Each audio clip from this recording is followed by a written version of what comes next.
Good morning अनुग्रह परिवार, सभी के जय यीशु, सभी को जय मसीह की। फिर और एक बार हम आए हैं आपके पास परमेश्वर के वचन को लेते हुए। दोस्तों, जैसे कि मैं बार बार कह रहा हूँ कि हम लोग नया ऋतु में प्रवेश कर चुके हैं। So we are into a new season. और मैं बार बार आप लोगों को यही बात बता रहा हूँ कि इस नया ऋतु में परमेश्वर अपने मंदिर को निर्माण करने चाहते हैं। परमेश्वर अपने लोगों को निर्माण करने चाहते हैं। परमेश्वर अपने राज्य को फिर से सामर्थ्य से निर्माण करने चाहते हैं। सो इसीलिए मैं बताना चाहता हूं कि ये जो ऋतु है, ये ऋतु है परमेश्वर के मंदिर का निर्माण करने का ऋतु।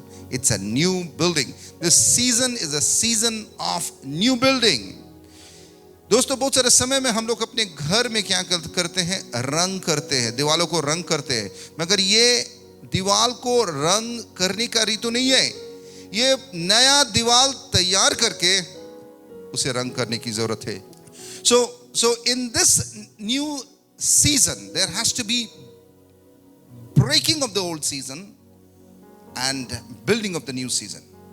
इसकी मतलब यह है कि पुराने ऋतु में जो कुछ भी था उसे खुदा तोड़ देगा, और जब तोड़ देगा उसके बाद ये फिर से इस ऋतु में पुनर्निर्माण होगा। बहुत सारे समय में लोग कहते हैं कि पुराना कपड़े के ऊपर नया वस्त्र पहन लो। नो नो नो, ये ऋतु में जब तक आप पुराना को नहीं छोड़ेंगे, जब तक पुराना आपके जीवन से नहीं टूटेगा, तब तक इस ऋतु में आप प्रवेश नहीं कर सकते हैं। जो कुछ भी पुराना है उसे परमेश्वर चूर चूर कर देगा। God will destroy. आपको याद है जोब का कहानी? जोब का जीवन में क्या हुआ? उसके पास उसके बच्चे थे, बीबी था, उसके परिवार के लोग थे। मगर जोब जब इस कश्मकश से गुजरा, उस परीक्षा की घड़ी से गुजरा, उसके बाद जोब एक नया ऋतु में प्रवेश किया। मगर उस नया ऋतु में पुराना लोग और नहीं था। Amen. So that's the reason this season is a season of shifting. It's a season of breaking, and even this is a season of building. पुराना चीज टूट जाएगा, नया चीज निर्माण होगा। और जब तक पुराना चीज नहीं टूटेगा, नया चीज कभी निर्माण नहीं होगा। इसीलिए दोस्तों, ये जो ऋतु है, ये ऋतु में प्रवेश करने के लिए मुझे और मेरे परिवार को, मुझे लग रहा कि हम मर जाएंगे। It is so painful, it is so painful. यानी कि जो भी चीज अब कोशिश अब कर रहे हैं ना, लग रहा कि सब कुछ जैसे कि व्यर्थ हो रहा है। तो मैं खुदा से पूछा, व्हाई गॉड? धन परमेश्वर ने ये वचन मुझे डाला, मेरे दिल में डाला। So this breaking and building process is very painful, but this is very very rewarding. और ये टोटल निर्माण के जो काम है दोस्तों, ये पवित्र आत्मा के काम है। This is the work of the Holy Spirit. Romeo का पुस्तक 8 अध्याय 23 पद क्या कहता है? आइए हम लोग इस वचन को पढ़ते हैं। Romans chapter 8 verse 23 to 26।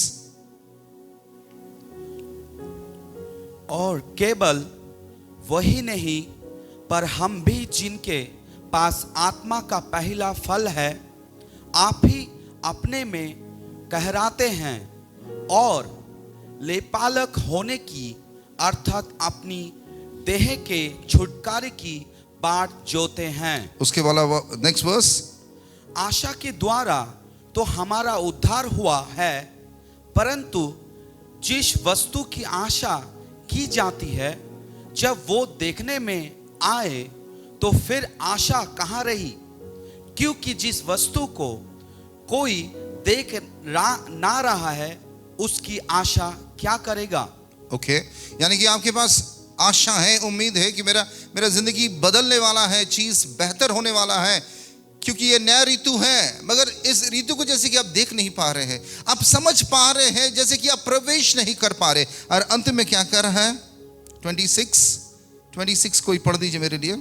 इसी रीति से आत्मा भी हमारी दुर्बलता में सहायता करता है, क्योंकि हम नहीं जानते कि प्रार्थना किस रीति से करना चाहिए, परंतु आत्मा आप ही ऐसी आए भर भर कर जो बयान से बाहर है हमारे लिए विनती करता है। आमेन, हालेलुया। ये ऋतु जो है दोस्तों, ये ऋतु में आपको समझ में नहीं आएगा कि मैं क्या प्रार्थना करूं। यानी कि जो आप विश्वास कर रहे हैं वो तो पूरा नहीं हो रहा है। इनफैक्ट 4 दिन पहले मेरे पास कोई शब्द नहीं था, मैं क्या प्रार्थना करूं। मैं जैसे प्रार्थना कर रहा हूं तो लग रहा कि परमेश्वर नहीं सुन रहा है, मगर पवित्र आत्मा तो मुझे ऐसे ही प्रार्थना करने कह रहा है। प्रभु क्या आप सुन नहीं पा रहे हैं? नहीं, पवित्र आत्मा आपके अंदर से प्रार्थना को उठाएगा। The Holy Spirit will help you. The Holy Spirit will lead you. So this season, without the Holy Spirit, बिना पवित्र आत्मा का आप चल नहीं पाएंगे। समझ पा रहे हैं? ये सीजन पुराना ऋतु के जैसे नहीं है। कुछ भी आप कर लिए, कुछ भी आप सोच लिए, कुछ भी आप बोल लिए, शरीर के बातों से, शरीर के इच्छाओं से नहीं दोस्तों। ये सीजन नया ऋतु, निर्माण का ऋतु, पवित्र आत्मा के ऋतु। हालेलुया। पहला कोरिन्थियंस 2 अध्याय 9 से 15 हम लोग पढ़ेंगे।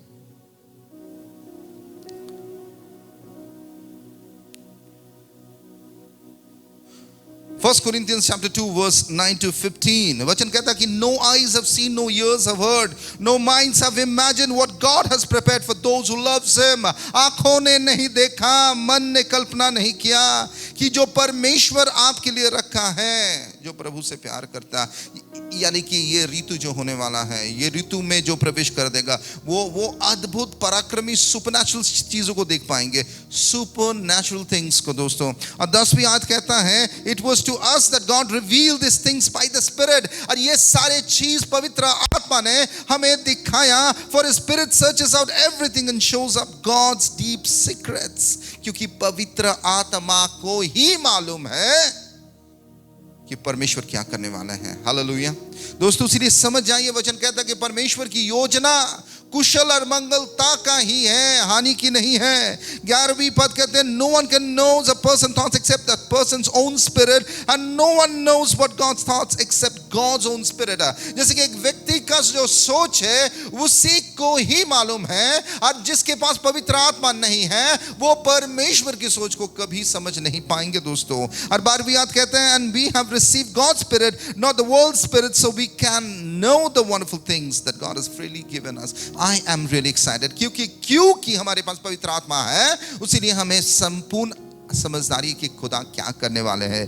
13वीं पद कहते हैं, when we tell these things we do not use words that comes from human wisdom, instead we speak words given to us by the Spirit, using the Spirit's word to explain spiritual truths, but the people unspiritual can receive these things from God's spirits. It all sound foolishness to them and they can't understand it, for only those who can spiritually understand what the Spirit means। and 15वीं बात कहते हैं, those who are spiritual can evaluate all things, but they themselves cannot be evaluated by others। I'm sorry।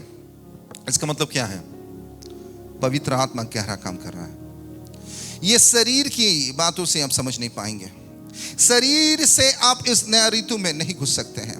शरीर की इच्छाओं से आप मंदिर निर्माण नहीं कर सकते। शरीर की सामर्थ से आप इस नया ऋतु में, निर्माण के ऋतु में नहीं प्रवेश कर सकते हैं। उसीलिए जो शरीर से भरे हुए हैं, जिसके पास आत्मा का कार्य नहीं है, उन सारी चीजों को समझ नहीं पाएंगे।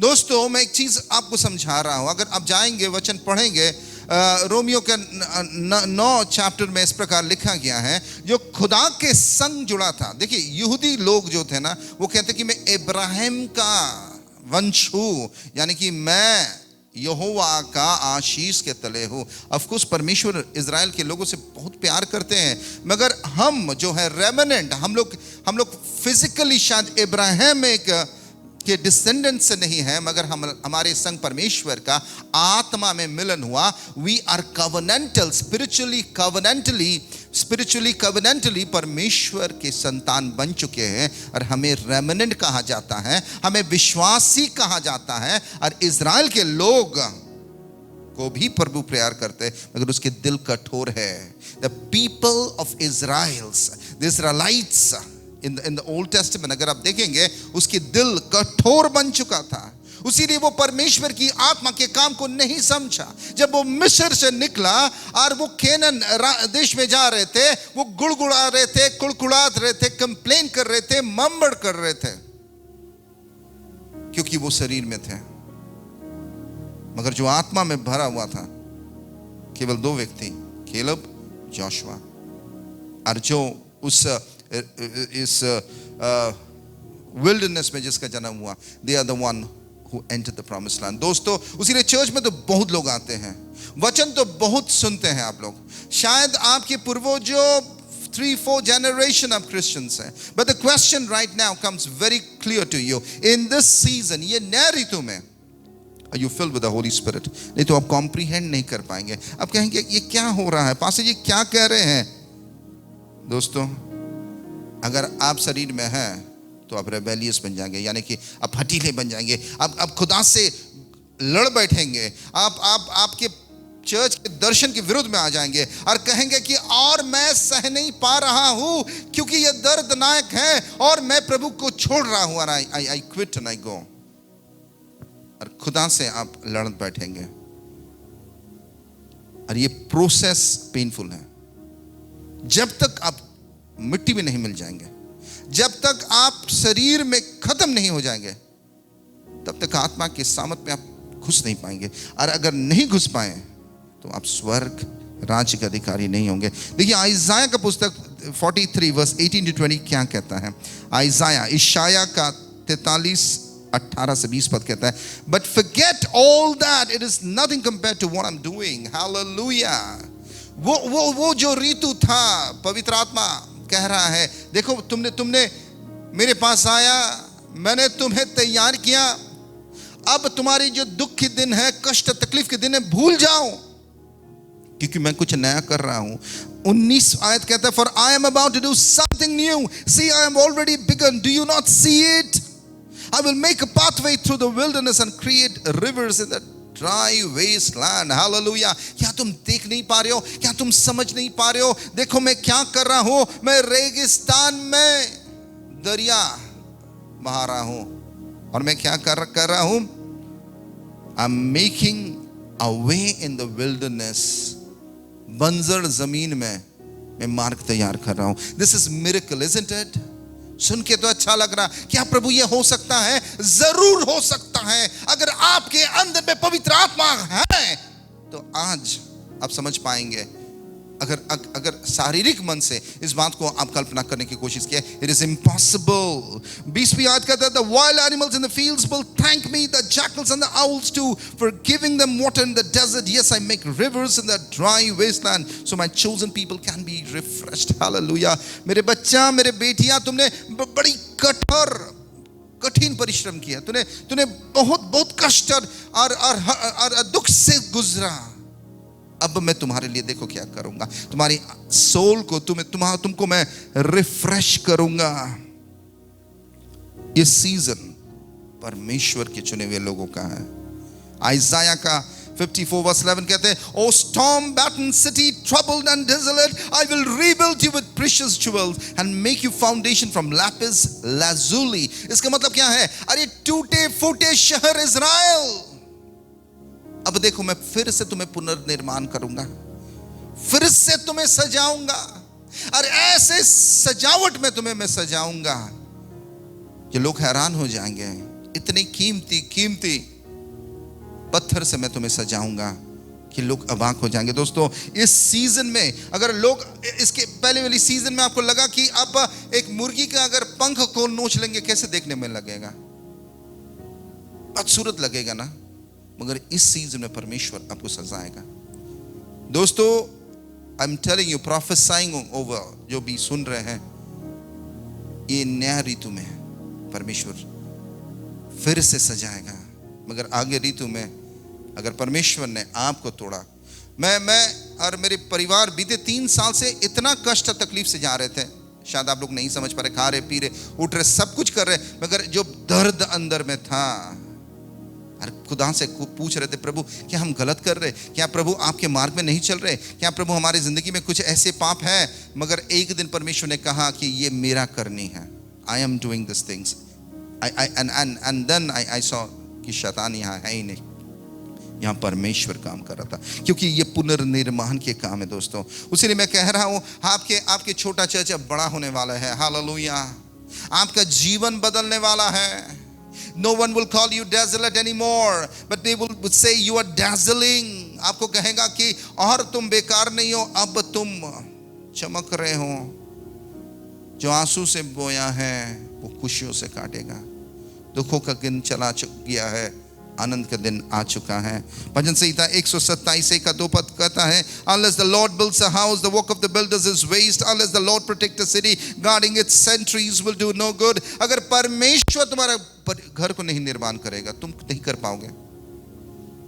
दूसरी आयत कहता है, it is useless for you to work so hard from early morning until the late night, anxiously working for food to eat, for God gives rest to his loved ones. आप कड़ी मेहनत कर रहे हो, सुबह से शाम आप मेहनत कर रहे हो, मगर फल नहीं आ रहा है। मगर परमेश्वर कह रहा है कि मैं तुम्हें पवित्र आत्मा के सामर्थ्य दूंगा, ना तो तेरे बल से ना तेरी शक्ति से, मगर मेरे आत्मा के द्वारा तू देखेगा चमत्कार, तू देखेगा अद्भुत निर्माण। Hallelujah.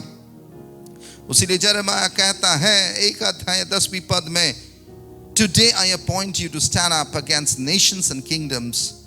Some of you must uproot and tear down, destroy and overthrow.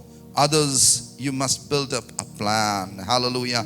ये जो ऋतु है, परमेश्वर नया अधिकार देगा। सब कहिए नया अधिकार, सब कहिए मेरे संग नया अधिकार, कहिए नया अभिषेक। और इस अधिकार, इस अभिषेक से आप चीजों को तोड़ सकते हैं और चीजों को पुनर्निर्माण कर सकते हैं। ये अभिषेक का समय है दोस्तों। उसीलिए अब तक जो आपके पास समझदारी था, उस समझदारी से, प्रकाशन से यहां तक पहुंचे हैं, मगर आगे जाने के लिए आपको नया प्रकाशन चाहिए। पुराना प्रकाशन नहीं, पुराना एक्सपीरियंस नहीं, पुराना हैबिट्स नहीं, पुराना जो आप सोचते थे आपके विषय में, it's no longer going to work. This is a new season. Hallelujah. This is the season of the Holy Spirit.